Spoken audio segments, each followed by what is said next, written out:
Welcome to Blizzard Fire. We hope this video helps fire up your solution. You begin by preparing a clean environment so nothing breaks later. Create your Huggingface account and generate an API token, then install transformers, datasets, and Huggingface Hub. Once done, initialize a Git repo and activate a virtual environment with Python 3, 9, or newer. Make sure to pick a model checkpoint that matches your latency and cost goals, choosing a smaller model speeds iteration. Finally, store your HF, token, and environment variables so the code can authenticate without exposing secrets. You now implement the core.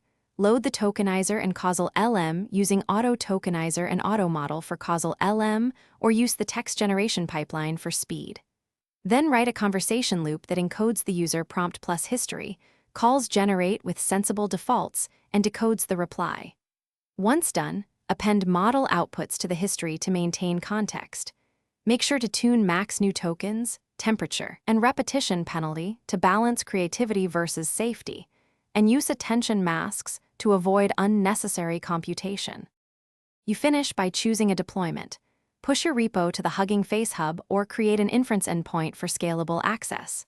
Once deployed, integrate simple logging, rate limits, and lightweight moderation to protect users. Make sure to provide a concise system prompt and usage examples so the model behaves predictably.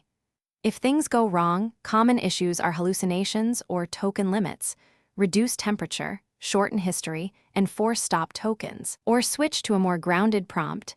These steps fix most problems quickly. Thanks for watching. If you found this helpful, don't forget to like and subscribe.